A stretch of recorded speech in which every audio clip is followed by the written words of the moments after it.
Главните мощи на светите, еве ги, Евгениос, свети маченик Мартариос, свети маченик Орест, Аксентиос и Евстратиос. Значи тие се што луѓето што се преселиле од Мала Азија и дошле овде да живеат или во таа преселба меѓу турското и грчкото население. И тие си ги зеле моштите, како што ни кажеш отецот за Свети Григорија Богослов, што ги донесе моштите, така и тие ги донеле овде. И Тарсусот, човекот што Савалјето помагаше во олтарот, ни кажа за ова село дека е место каде што се наоѓаат главните мошти од светите маченици. Црквата е посветена на Пресвета Тројца, меѓутоа во новото сега кога барав пишеше свети петтомаченици. Така наново имаат крстена црквата и на петте маченици. Само би сакал накратко да кажам за Пресвета Тројца.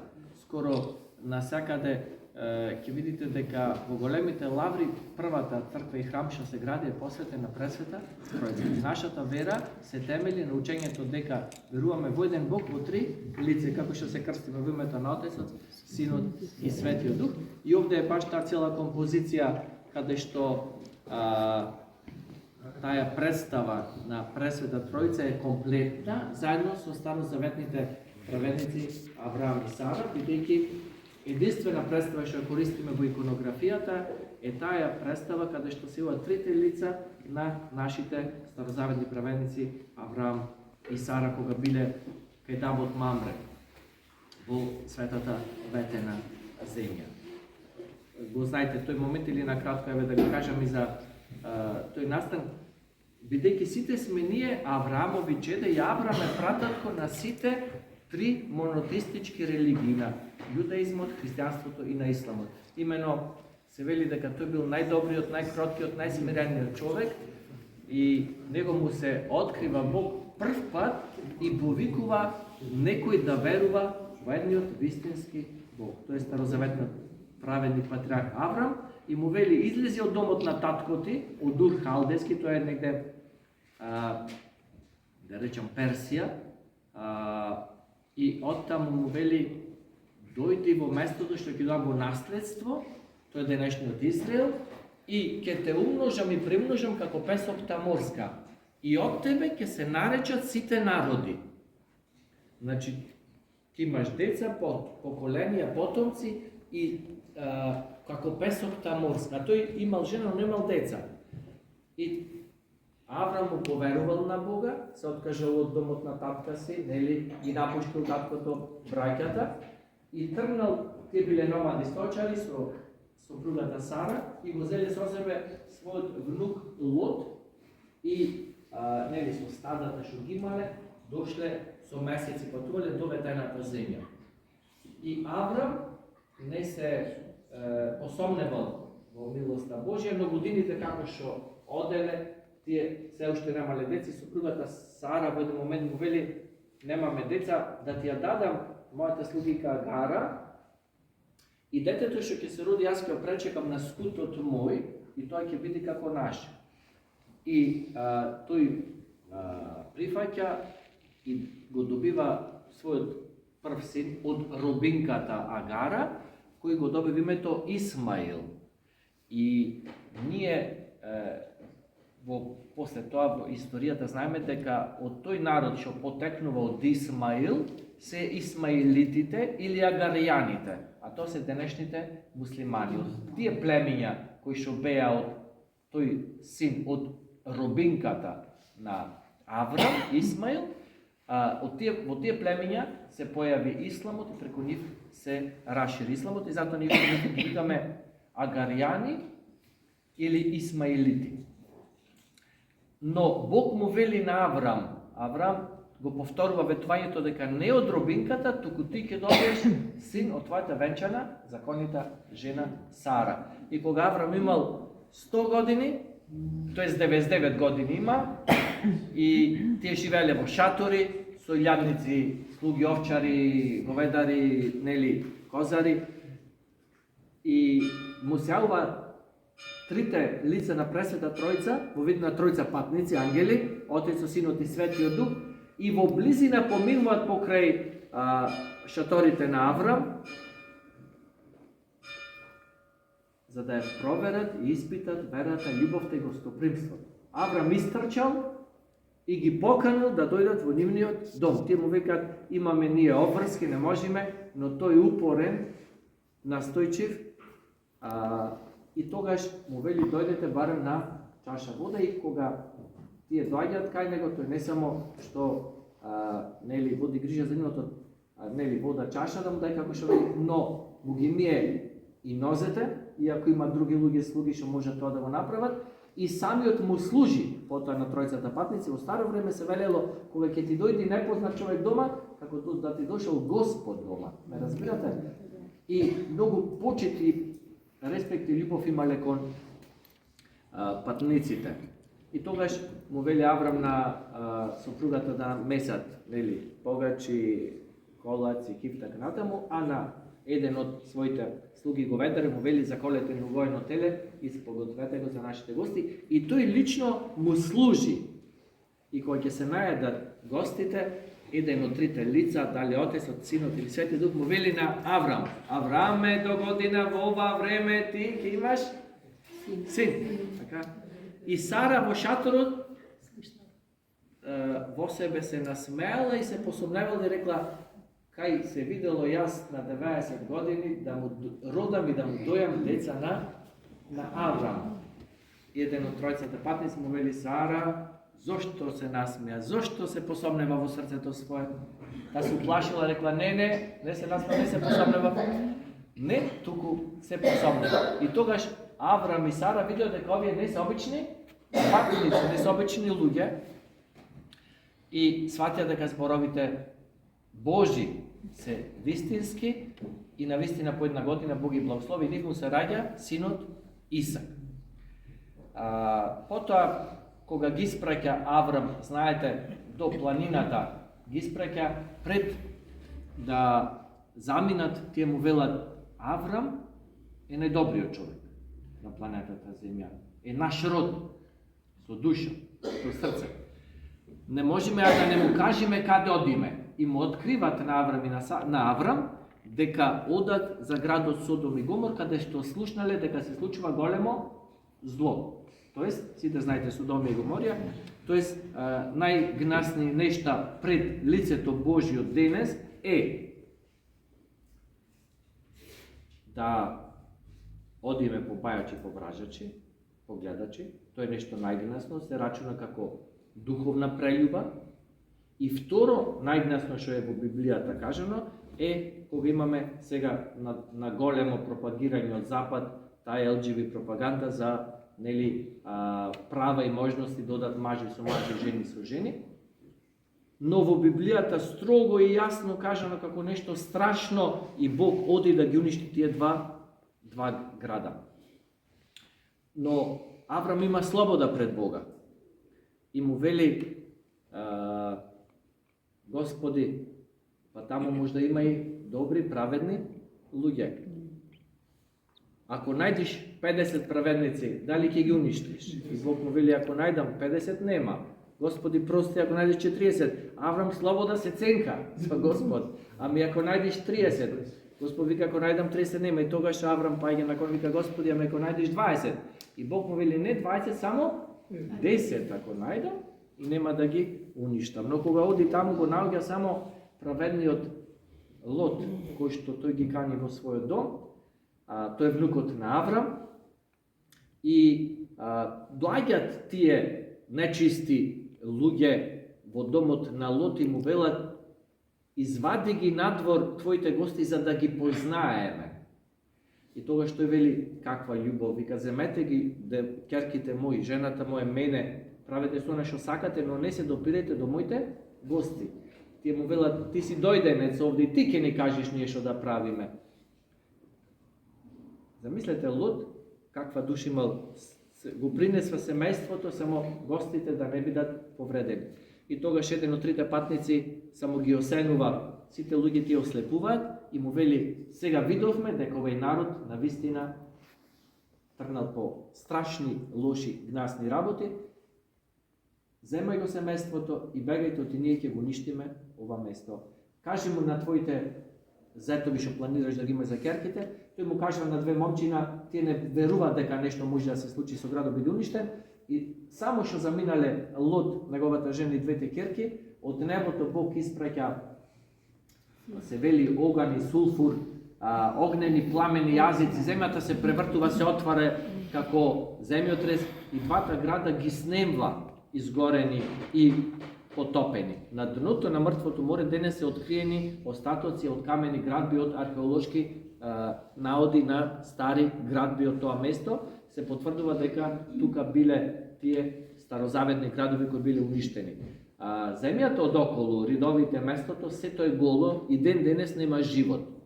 Имаше научници што ќе одеа копнуват и се излеват остатоци камчина сулфур. Потоа се гледа дека тие настани се вистински. Јас само малце така да врзам како анекдота на децата му велам дека Содом и Гомор беше голем колку Битола. Колку требаше да има праведници Содом и Гомор да не бидат уништени? 10 наставниче. Колку најде? 1. Емулам Битола колку нив беше. Колку треба за Битола? Абе вика 10 за Битола. Емулам има една жална вест, сега пред месец го најдов еден стар човек, еден од 10 праведници од Битола и ми рече дека многу опасна ситуацијата, еден лежи болен, болница и може, не да е Боже да умре, ќе остана 9, не ојде Битола. Шо ќе правиме? Лам таман ќе се куртулите од наставниците. Не, наставниче. Шо да, кај да најдем уште еден правник подхитно? Се дума, некој ќе речи, ајде јас, ајде другиот, третиот. Така на крајот ќе се јави цел клас, лам, слава Богу, ама од сега нема крадење. Даваме завет, нема лажење, бидеме добри, примерни, подскочки учени, така натаму. И знаете, ова е многу интересно. Праведниците му дават живот на овој свет. Така? Христијаните се громобран на овој свет. Тоест, личности заради кои вреди да постои овој свет. Така?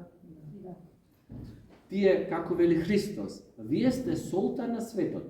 Знаете, што му дава драж, сладко. Гледали што во мабето, колку ни е сладко, колку ни е мило кога сме заедно и така натаму. Така да, таа благодат Божја, која што делува кога живееме во црквата преку светите тајни, му дава тој благопријатен мирис за нештото да биде благоухано и да ни дава и смисла, и утеха, и надеж во овој свет. Така да, ето, ние кога одиме на поклоничко патување, имаме таа мисија и должност, нели, да се храниме од силата и благодата Божја преку сите овие светиња и да ја, што вели еден почитуван сакан професор мој од Тесен Санџаковски, вика, а сега исполнете со радоста Божја, благодата после литургија, после поклоничко патување, да ја споделите со сите околу вас и сите да ја почувствуваат таа благодат и милост Божја. Така да, дај Божи по милоста Негова на сите овие места каде што бевме и тој благухан мир и радост Божи, јас верувам дека ќе ве допри и дека ќе ги допри сите што ќе бидат околу вас и со вас кога ќе одите дома. И знаете како, можда не сега, но по време ќе речат мајка ми, баба ми, леле, знаеш, ќе тргнат по стапките, одеа, беа во тоа место и така натаму, и како што материјалното богатство што го оставате како наследство на вашите потомци, да знаете дека и духовниот капитал што го печалите сега и овде, го оставате во наследство на вашите потомци. Затоа многу е важно да се трудиме што повеќе дела на љубовта да правиме, така, кои што ќе останат како траен аманет. Знаете, што му стана, бе, види го, не беше потрпите, арно, ама дојде капиталот, стигна, така? Стигна и нешто ни се случи во тој момент и нас да ни е приемчиви да сме за нештата.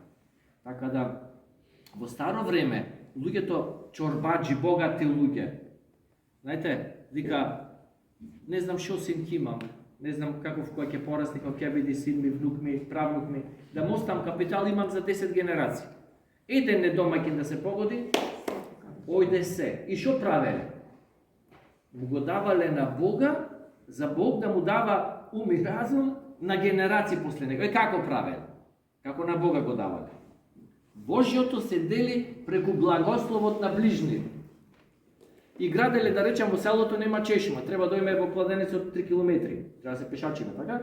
И сега тие ќе спроведат кјупци, нели, цевки ќе дојсат до селото и ќе направат чешма, за луѓето да пијат и да знаете, секој што пие од таа чешма, може да рече, да е здрав и жив, се мачевме, Митре, Петко, Димитар, така натаму, ни дојсе во тоа една работа. Второ, по 100 години ќе заборават кој го изгради. Така? Арно, ама, да знаете, тоа е многу чудесно.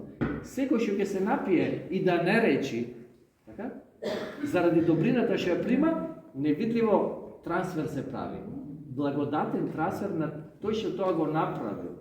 Или мост изградил, луѓето оделе 10 километри за да заобиколат некоја река и така натаму. Со тоа што ти ќе помениш на тоа место, што ќе скратиш, што ќе се утешиш, некој направил нешто за ти да осетиш милост, добрина во животот, влегва на твојата духовна жиросметка. Не слушате? Така да сите имаме духовна жиросметка, дај Боже да ја полниме и дај Боже околу нас на сите таја да се дели, и колку се, многу е чудесно, колку повеќе се дели, толку повеќе се умножува. Така дај Боже благодатта Божја од овде, од ова патување, Бог да ви ја умножи, приумножи за генерации после вас, да тргнат по патот ваш и дај Боже оти се друго е минливо, пролазно. Се само она што ќе се врзи со Бога, ќе стане вечно. Ме разбирате? Ние сме краткотрајни битија, минливи. Денес сме, утре не сме. Меѓутоа го носиме образот Божи. Само тогаш кога ќе видиме во Бога со Бога и преку Бога, ќе видиме врзани за нашата вистинска татковина, тоа е Царството небесно. Така да христијаните се повикани да учествуват на света литургија, бидејќи се вели, светата литургија е оприсутнување на Царството небесно. И ако ние сме учесници на светата литургија, ние го присутнуваме Царството небесно во нас и со сите околу нас. Така да христијаните се парче небо на земјата. Парче небо, кој ќе помени христијани, доследат луѓето благост, милост, што велат оците, кога ќе помени свештеникот, кога ќе помине христијанин благочестив човек, остава зад себе тоа што го носи. И тие околу нас ќе осетат кој сме и што сме. Тоест, тоа што го имаме и тоа го даваме. Тој што носи мир и благослов и благодат Божја, тие околу него ќе ја почувствуваат таа радост и милост Божја. Што велел свети Гаврил Лесновски, нашиот светогорец, ми кажува од монахините, негови духовни чеда, велички, вика, не ми се оди секогаш има товарски така натаму, манастирот ми е капче за молитва и за мир, меѓутоа емо врската што имаме, меѓутоа и да сведочиме, така? Преку расото, преку зборот, со тоа само што ќе помини човекот кој што живее во Бога и со Бога, ќе ги допри луѓето што се на таа бранова должина. Ме слушате? Петар Легоден ме праша вчера едно прашање што еве да го надоврзам. Се сеќавате евангелската парабола со Захеј. Тој бил царинарник и нормално, како што и денешните царинарници често ги судиме, но не знаеме, не се сите можда такви што земат мито и така натаму. Меѓутоа, тој, живејќи, тој бил главен царинарник, нели, таму во тоа место, осеќал, стекнал капитал, но осетил тежина во душата, изгубил радоста, го изгубил мирот. И знаете, после се да имаш, ако немаш мир и радост, ништо немаш. И Захеј осетил и почувствувал дека нешто му сгрешил на Бога. И сватил дека сгрешил. И почнал да се кае. Но во тоа време старозаветните свештеници не сакале да зборуваат со митниците, со царинарниците. Викале, бегајте нечисти, така? И тој сам се толку отворен и страшно погоден од прво гревот свој, второ од туѓеноста и неможноста некако да се ослободи од гревот и тежината. Барајќи го Бога слушнал за Христос. И слушнал дека доаѓа Христос во местото. И сакал да го види. Вика, тој знае дека сум грешен, ама барем јас да го видам, а бидејќи бил низок, тргнал да оди на местото, не можел да го види Христосот и околу Христос имало стотици луѓе. Тој бил низок, истрчал напред по патот и се качил на една смоква. Рекол од озгора, барем да го видам. И Христос кога доаѓа по смоквата, без никој да му кажи. Му вели Захеј, го знае ли името, без да му го каже никој. Му вели слези долу, денес треба да бидам во твој дом. Никој не му кажал дека го има човек, никој не му кажал името. И му вели, слези долу, денес треба да бидам во твој дом. Ова е многу интересно.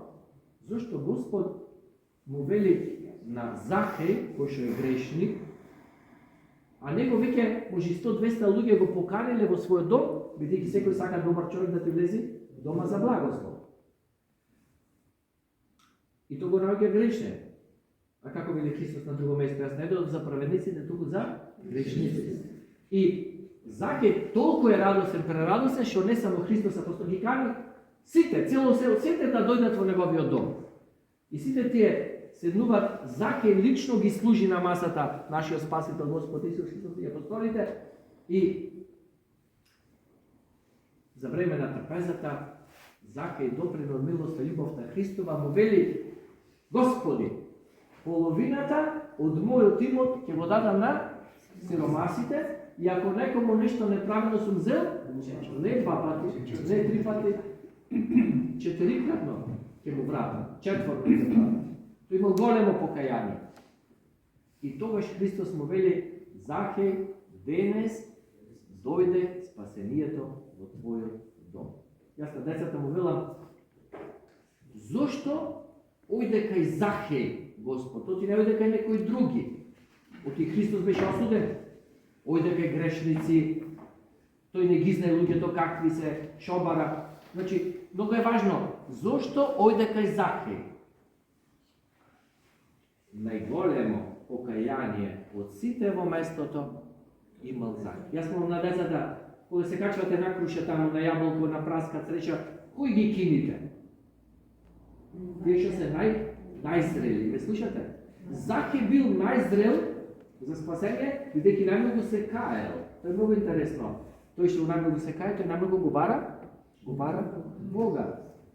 Сакам да кажам, преге, кога врви еден блажен отец, свештеник, пастир, игуман и така натаму, свет човек, околу себе ќе ги собери тие што се на таа бранова должина и тие што се на таа фреквенција повикани за спасение. Знаете, тоест, како ќе ги скини зрелите круши да тргнат по правиот пат. После по некој време, како ќе ги дојде, тоа е сведоштвото, појавата на свет човек. Како што нашиот Спасител околу себе ги собирал сите кои што копнееле, за да го дознат кој е вистинскиот Бог. Во контекст само да кажам, бидејќи бевме кај големи апостоли, кај што биле тука престували свег апостол Сила и свег апостол Павле и другите апостоли врвеле по овој пат, како Господ ги одбрал апостолите да бидат негови најблиски ученици. Јас на десен му велам, дали беа најучени. Тие воопшто не беа учени, не беа школовани, но беа образовани. Има голема разлика меѓу образовани и школовани. Дали беа најубави? Не беа најубави. Дали беа најбогати? Не беа најбогати. По душа и по срце. Значи, апостолите, многу е важно, има еден момент интересен, само да ви кажам. Како ги одбирал? Кога Филип го наоѓа неговиот пријател Натанаел, му вели: Натанаел, да ти кажам дека го најдовме Месијата Спасителот. А Натанаел вели: кој е тој? А Филип му вели: тој е Исус од Назарет. И Натанаел вели: дали може нешто добро од Назарет да излези? Бидејќи знаете, во пророштвата е кажано дека од Вифлеем треба да се роди Месијата Спасителот. Захарија, пророците во Захарија тоа го кажува. И дали може нешто добро од Назарет? И апостол Филип му вели: дојди и види. Много интересно. Дојди и види, ако мислиш дека е тој повиканиот без. И сега кога оди Натанаел, Христос го гледа него и му вели: еве прав израелец во кого нема лукавство. Знаете, делува малце го фали, така? ќе се рече и да го придобие како свој ученик. И Натанаил му вели, откаде ме знаеш, кој сум јас? И Христос вели, еве прав израелец во кого нема лукавство. А Христос вака му вели, многу интересно, му вели, те видов уште кога беше под смоквата. И сега, ништо не кажа во Евангелието за тоа што било, како било под смоквата, но во тој момент Натанаил паѓа пред нашиот Спасител и ти си Христос, ти си Месијата, ти си Спасителот на светот. Што му откри Христос со тоа што му рече те видов под смоквата? Јадеше, пиеше, спиеше. Цела вечер бдел под тоа дрво, наметани, со молитви, со солзи, кога Господи ќе дојдеш, кога ќе го испратиш твојот Спасител, кога ќе дојде Месијата, ме слушате? Значи тој плачел, душата го болела зашто народот оди по лош пат. И тогаш Бог него го сообщи. Му вели, те видов кога беше. И толку беше Натанаил да свати дека ова е повиканиот, слезениот на небесата Син, Божи и Спасител на светот. Така дај Божи Бог нас да не препознај, да бидеме садови Божи за богоугодна употреба, тоест ние нашиот дел скромно и смирено правиме, а Бог ќе ве употреби сите вас, нека тетка, комшика, роднина, да му кажете, ние сме како собрекајни знаци, ништо не можеме појке, но можеме да кажеме кај е патот кон црквата, така? Патот кон свештеникот, за исповед, за причест, кон светите тајна, се другото, Господ ќе се устрои. Христос воскресе! Ајде, Бог да ни благослови.